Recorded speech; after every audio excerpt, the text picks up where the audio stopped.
Assalamualaikum warahmatullahi wabarakatuh.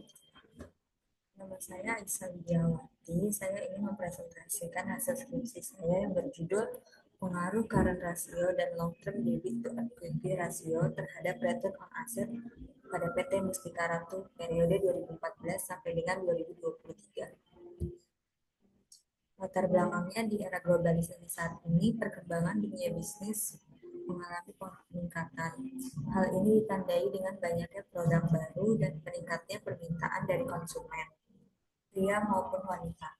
PT Mustika Ratu adalah perusahaan kosmetik terkemuka di Indonesia yang menonjol dengan produk herbalnya dan ekspansi pasar internasional.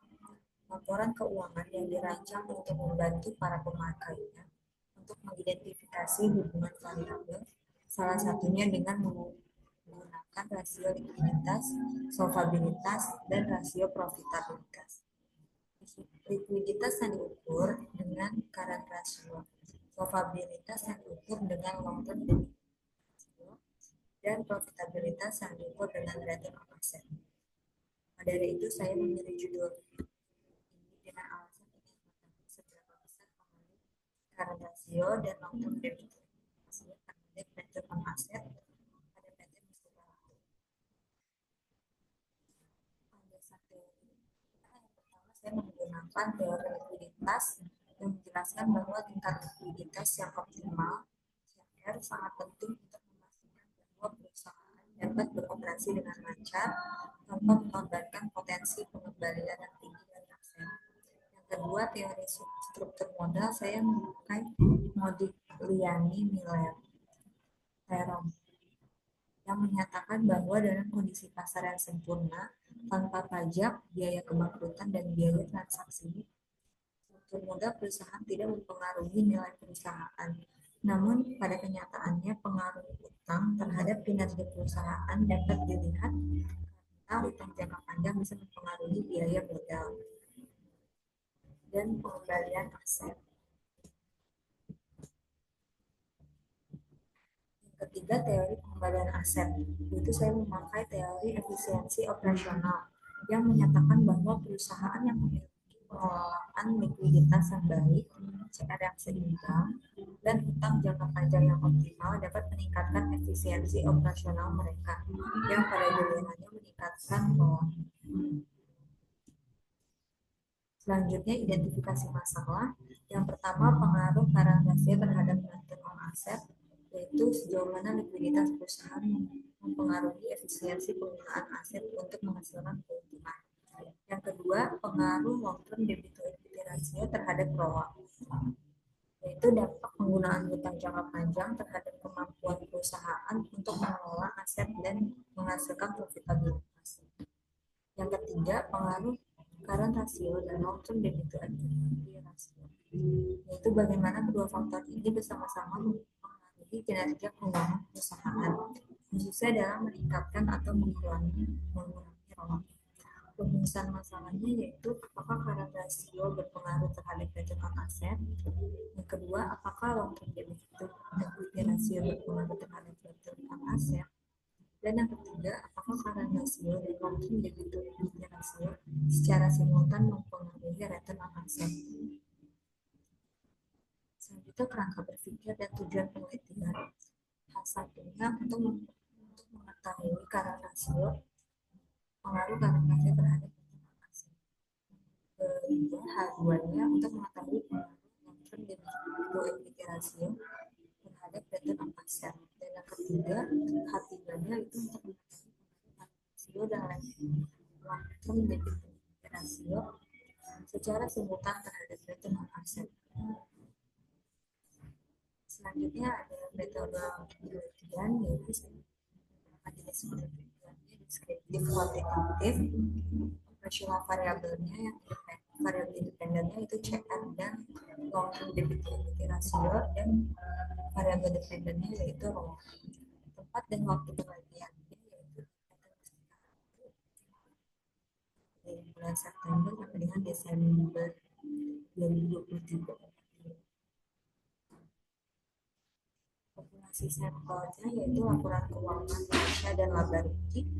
Teknik analisis datanya yaitu uji deskriptif,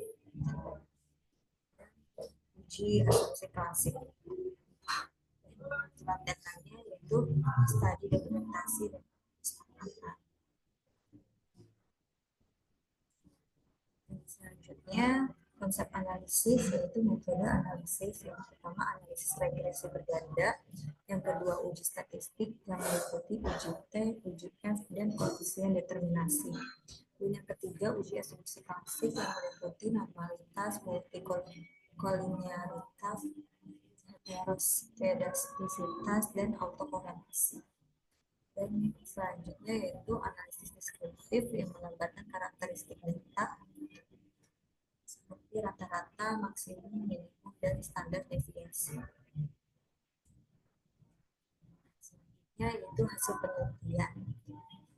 Yang pertama adalah analisis statistik deskriptif. Kesimpulan dari uji statistik deskriptif di atas menggambarkan nilai minimum dari variabel CR yaitu 213,02 dan ROA-nya di minus 2,22. Maksimumnya di CR yaitu 397,06, long term debit to equity hasilnya di 11,45 dan ROA-nya di 9,76. Unmeannya yaitu di 300,100 CR dan long term debit to equity rasionya di 6,350, ROA-nya di 12090.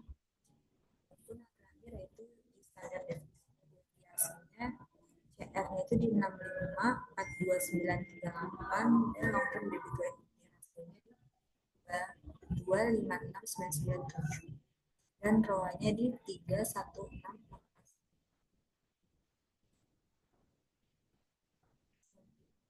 Uji asumsi klasik. Dari hasil uji sampel tomograf diperoleh hasil nilai sebesar 0,49 yang artinya bahwa 0,09 kurang dari 0,05 maka disebutkan bahwa data tersebut tidak berdistribusi normal. Selanjutnya di uji multikulturalitas.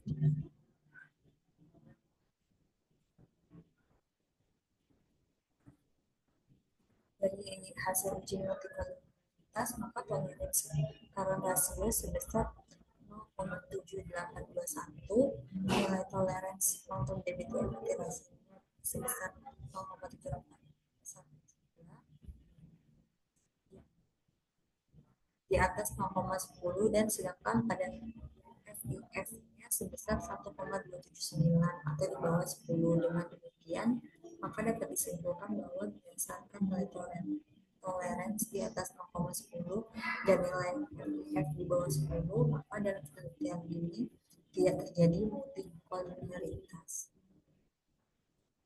Selanjutnya, heteroskedastisitas. Dari hasil uji heteroskedastisitas terlihat bahwa titik-titik menyebar di atas dan di bawah angka 0 pada sumbu Y dan di titik-titik tidak membentuk pola tertentu. Dapat disimpulkan bahwa regresi tersebut tidak terjadi heteroskedastisitas. Selanjutnya uji autokorelasi. Dari hasil ujian autokorelasi maka mulai dari bimbingan angka 2,502 dengan data hanya 10 dan banyaknya variabelnya itu 2 dengan tingkat signifikan itu 2% atau 0,05, maka didapat nilai DL-nya itu 0,6972 dan DU 1,6413 dan hasil uji pada penelitian ini adalah 2,502 lebih besar dari 1,413 yaitu DU dan lebih besar dari 2,3587, yang artinya tidak memiliki kesimpulan. Nah, jika dia memiliki kesimpulan, maka kita lanjut di uji rantes. Dari hasil uji statistik rantes, maka dapat diperoleh nilai signifikan yaitu 1000 atau lebih dari 0,05, maka dapat disimpulkan bahwa tidak terjadi masalah atau gangguan autonomis. Selanjutnya yaitu uji regresi linear berganda. Persamaan model regresi linear berganda yaitu Y sama dengan minus 2,490 ditambah 8,939 yaitu X1 ditambah 0,571 yaitu X2 ditambah X. Nilai konstanta adalah minus 2,490. Hal ini berarti karena rasio dan debit long term debit rasio bernilai 0, maka return aset bernilai minus 2,490. Sedangkan untuk variabel rasio sebesar 8,939 yang bertanda positif. Hal ini diartikan bahwa setiap peningkatan taraf rasio sebesar 1%, maka aset sebesar 8,939. Yang kedua, variabel long-term debit liquidity rasio, yaitu sebesar 0,1 yang bertanda positif. Setiap peningkatan sebesar 1%,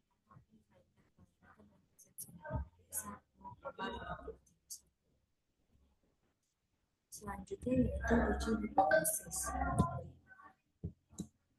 Yang pertama, UJT uji parsial. Satu menunjukkan nilai T itu sebesar 0, dengan nilai signifikan yaitu 0,996, yang artinya angka ini lebih besar dari tingkat signifikan 0,005 atau 0,996 lebih besar dari 0,05, dengan derajat kebebasan yaitu 7 adalah 2365 atau 0,005 kurang dari tabel yaitu 2,364. Dapat disimpulkan bahwa eksentis secara parsial tidak berpengaruh secara signifikan terhadap yield. Yaitu menunjukkan nilai T hitung sebesar 1,223 dengan nilai signifikan 0,261, yang artinya angka ini lebih besar dari tingkat signifikasi yaitu 0,05 atau 0,261 lebih besar dari 0,05, dengan derajat kebebasan itu juga adalah sebesar 2,23 kurang dari tabel yaitu 2,3646, yang dapat disimpulkan bahwa secara parsial X2 tidak berpengaruh signifikan terhadap Y. Selanjutnya uji graf yaitu uji simultan. Hasil pengujian diperoleh nilai F hitung sebesar 0,154 dengan nilai signifikan yaitu 0,430 dengan menggunakan tabel distribusi F dengan tingkat signifikan 0,05. F-tabel sebesar 4,74 atau 0,954 kurang dari 4,74, nilai signifikan 0,430 lebih dari 0,05, maka dapat disimpulkan bahwa X1 dan X2 secara parsial tidak berpengaruh signifikan terhadap Y. Selanjutnya koefisien determinasi. Koefisien determinasi M-square tidak dapat dilihat yaitu 0,214, maka KD sama dengan R dikali 100% yaitu 0,214 dikali dengan 100% yaitu 21,4%.